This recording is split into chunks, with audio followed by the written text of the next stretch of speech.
আসসালামু আলাইকুম। নবম দশম শ্রেণীর সুপ্রিয় শিক্ষার্থীবৃন্দ, আশা করছি তোমরা সকলে ভালো আছো। তোমাদের পরিচ্ছেদগুলোর আমি ধারাবাহিকভাবে ভিডিও দিচ্ছি, তার ধারাবাহিকতা আজকে তোমাদেরকে ষষ্ঠ পরিচ্ছেদের ধারণা দিব। এর পাশাপাশি তোমাদের ষষ্ঠ পরিচ্ছেদে যেসব এমসিকিউ গুলো আছে এগুলোর ব্যাখ্যামূলক আলোচনা তোমাদেরকে দিব, যাতে তোমাদের পরীক্ষা 100% কমন আসে। চলো আমরা এই বিষয়টি দেখে নিই।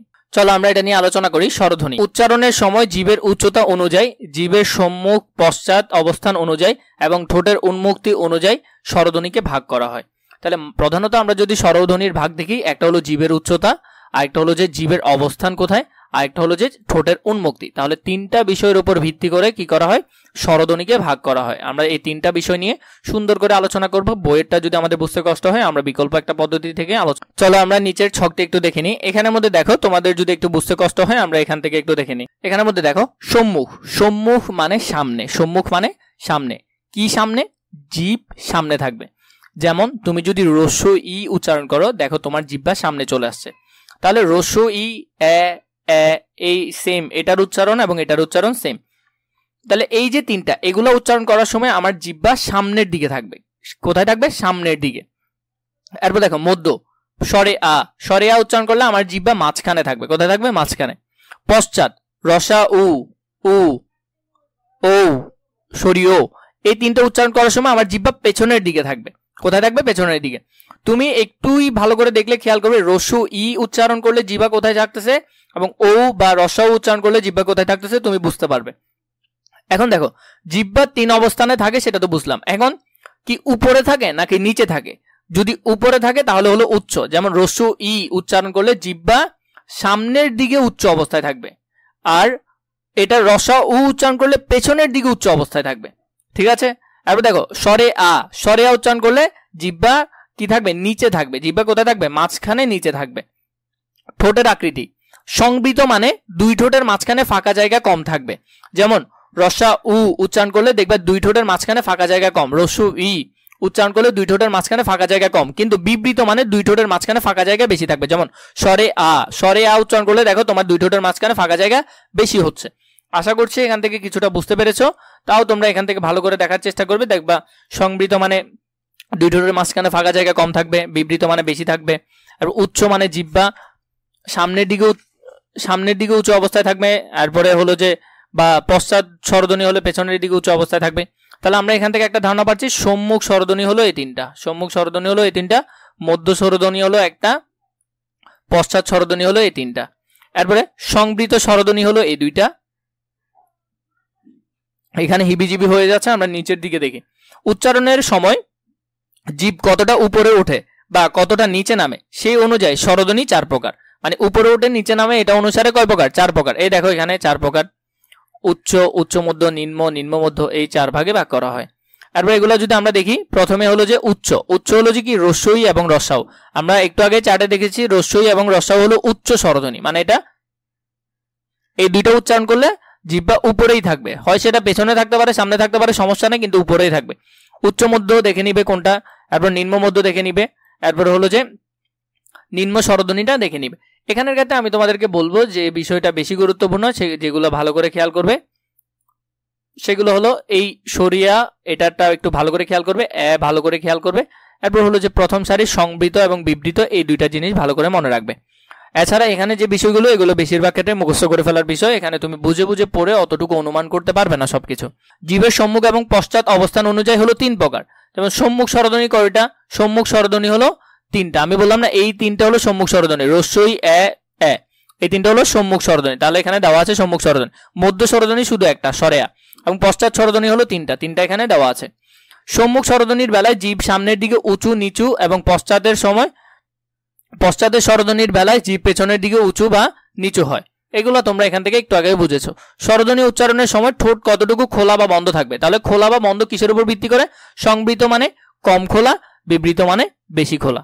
এরপর দেখো এটা অনুসারে চার ভাগে ভাগ করা হয়। সংবৃত রস্য ই রসাউ, এটার ক্ষেত্রে কম খোলা। অর্ধ সংবৃত মানে এর থেকে, সংবৃত থেকে একটু বেশি খোলা। এরপরে হলো যে অর্ধ বিকৃত, মানে বিকৃত মানে তো বড় কিন্তু তার থেকে একটু কম, সেটা এখানে বোঝাচ্ছে। এগুলো ভালো করে একটু দেখে নিবে, আশা করছি তোমাদের হয়ে গেছে। অনুনাসিক স্বরধ্বনি, মৌলিক স্বরধ্বনি উচ্চারণের সময় বায়ু শুধু মুখ দিয়ে বেরিয়ে আসে, এই সময় কোমল তালু স্বাভাবিক অবস্থায় থাকে, কিন্তু ধ্বনিগুলো উচ্চারণের সময় কোমল তালু খানিকটা নিচে নেমে গেলে কিছুটা বায়ু নাক দিয়ে বের হয়।